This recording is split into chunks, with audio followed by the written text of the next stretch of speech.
All right, so in 1996, I had already been in and out of prison my entire life, and I come from a place known as Yuba County, California, and we got a good reputation in any mainline prison that you hit in California.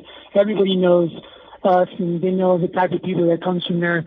And methamphetamine is the drug of choice in my neighborhood, and everybody there thinks they're a cook. Well, going in and out of prison, well, in 1996, I paroled from High Desert State Prison. And at that time, this was before I was a gangbanger. I was just a regular smo on the yard. I was just a white boy known as a reg. And but I at that time I already had a couple stabbings under my belt and stuff. I removed a few chomos from the main line. But I'm on the streets, and there's a gang in my neighborhood, and they're known as the Sacramaniacs. And Sacramento is only like 45 minutes away from my hometown, so they'd make the commute, and they found a Yuba County with all the drugs and the type of people, and the women were easy and stuff, that they started running them up and pushing the weight around and beating up on my homegirls. And when I was out there, I was out 16 days, and I came back with 11 years. But what happened was, I was on the streets, and 16 days later, the phone rang. I was at my homeboy's house, and the phone rang, and my homeboy's old lady, she was ranting and raving about her old man. Mike just got jumped on by this group of dudes from Sacramento, and they beat him up and stabbed him and sicked the pit bull on him and threw rocks at him and just treated him like dirt. And she was ranting and raving and in tears, and there was nobody else out there that had balls enough to go deal with these people except me. I just paroled from a level 4 yard. I think I'm all that in a bag of chips. So I was at my grandma's at the time, and I grabbed the biggest knife. My grandma had a set on the counter with a knife block, from the paring knife all the way up to the butcher knife. And I grabbed the biggest knife in the set, and I went out to the garage, and I drilled a hole in the handle so I could tie a string to it and tie it around my wrist, so if I got knocked out, nobody could pick it up and stab me with it.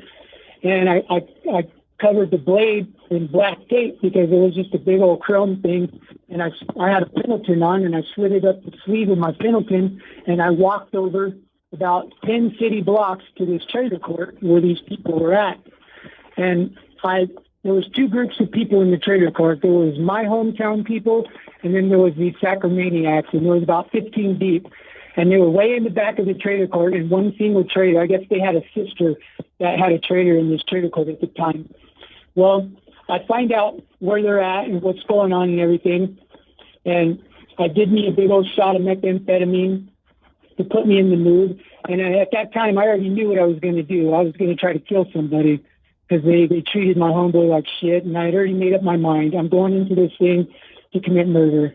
And so when I got the zero on him, I stopped rushing. I walked up to the trailer, and there's a bunch of white guys walking around with baseball bats and axe handles and stuff, and they're walking in and out of the trailer. And then I covered my head with one hand, and I jumped up on the porch and started stabbing people with the other. And I went in the front door and out the back, and I stabbed like 15 people in the process. And the very last person that I stabbed, I cut his throat from ear to ear, and then I stabbed him in the heart. And when we fell to the ground, I had both knives and the butcher knife, and I came down in a downward thrust to stab him in the heart to make sure he was dead. The knife stopped, and my hand kept going, and I cut the tip of my finger off. And you can still see it to this day how it's crooked where they sewed it back on, and it's still tingly to the touch and stuff. And, well, I get busted. Well, we're trying to get away from it, so I jump in a car with 5 people, and we go to leave. Now, by this time, there's cops and everybody. They're cruising in and out of the trailer court and stuff. And so we left, and we got about 2 city blocks over, and we got pulled over. And I told the driver, don't get out, don't stop, keep going. And he stopped the car, got out, and handed the cop the car keys. And then he pointed to me in the back seat. So the jig was up, man. We pulled us out, and I was covered in blood because when I cut this dude's throat, I hit his jugular. This call and your telephone number will be monitored and recorded. He bled out like 4 minutes after I cut his throat and stabbed him in the heart. And the coroner's report said exsanguination, which means bleeding out. He lost blood. Well, so when I'm in the county jail, I told him at first in the interrogation room that I did it, so they would let all 5 of those people that were in the car with me go. And then when my attorney came to see me, I pled not guilty, setting it all up for a jury trial, because in my county, you can literally beat murder by setting everything up for a jury trial, because the county doesn't want to spend all that money, so they'll start coming at you with deals. Unless they get a DA that's trying to make a name for himself, he won't pursue the case. He'll agree with whatever your attorney comes out with. Well, 2 weeks later, they come at me with a deal. If I pled guilty to a lesser charge, I can get 11 years with 85%. So I pled guilty to involuntary manslaughter and took 11 years with 85% and went back to prison with 11 years. And I was only out 16 days. I just paroled from high desert. I was out 16 days. I was up all 16 days. But being high on the dope, that wasn't the reason I did it. I did it because this group of maniacs was up there stabbing my homeboys, beating them up and beating up on the homegirls and pushing their weight around. And I was set tripping. This is my hometown, not theirs. So after that whole thing took place, they went back to Sacramento, and I achieved my purpose, But in doing so, I had to go to prison for life. Or not life, but for 11 years. But anyways, going back to prison, I ended up way down in Calipatria. And when I got off the bus, there was 2 guys on the yard that had the keys, and they were white boys, and they were Nazi lowriders. So that's how I became a Nazi lowrider. I moved right into a cell with one of the guys that had the keys, and he ended up being my senior. The senior is, you got to have somebody to speak up for you. He has to have clout. He has to be a good, righteous member of the group, and he puts a good word in for you, and then you got to earn yours. Well, I got NLR tattooed on my leg shortly thereafter, and the general consensus is you have to earn those letters. Well, I talked my senior into tattooing those letters on my leg and then letting me go out and earn them. Well, the whole time I was in Calipatria, I stabbed 3 people.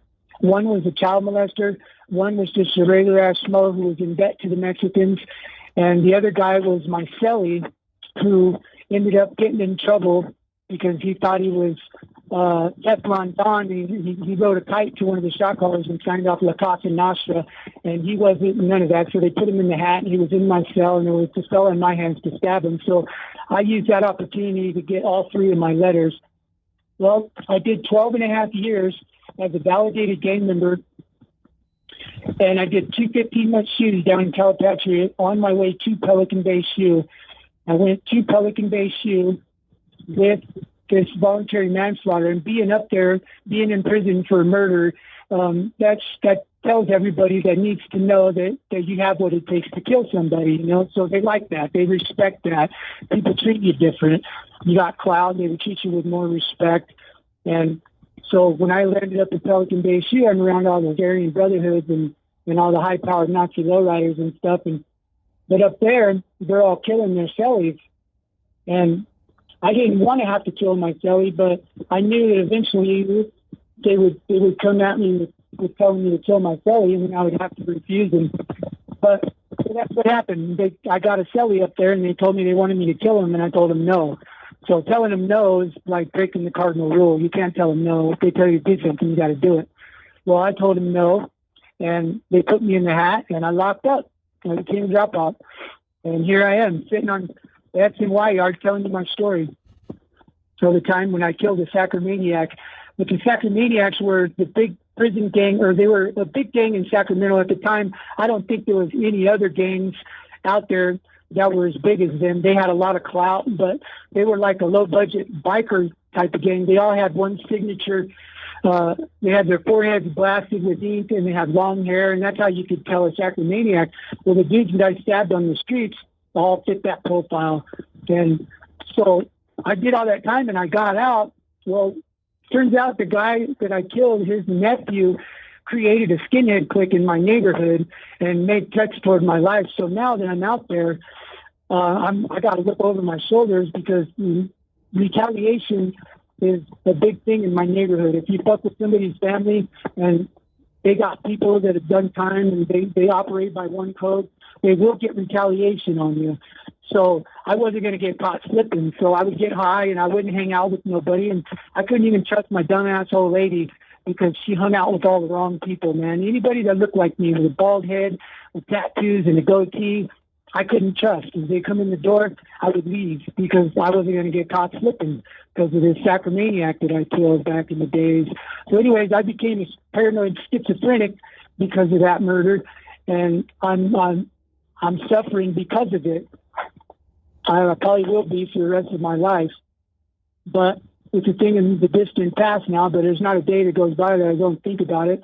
I don't feel bad because he was just like me, if not worse. He was just a no-good thug, drag of the society, you know, just like me, man. And it wasn't like he had a job. It wasn't like he had a wife and kids. He was just a dope-fiend idiot like me running around looking for a cheap thrill, you know. And if he was about all that, he wouldn't have been there in the first place. But he was just I took a knife to a stick fight, and my knife was bigger and sharper than his stick. And I ended up killing him. But I got away with it. I went to prison. I did 12 and a half years as a validated gang member and got out. And I even got out from that, man. So you know, I got away with murder, man, and I intentionally killed him.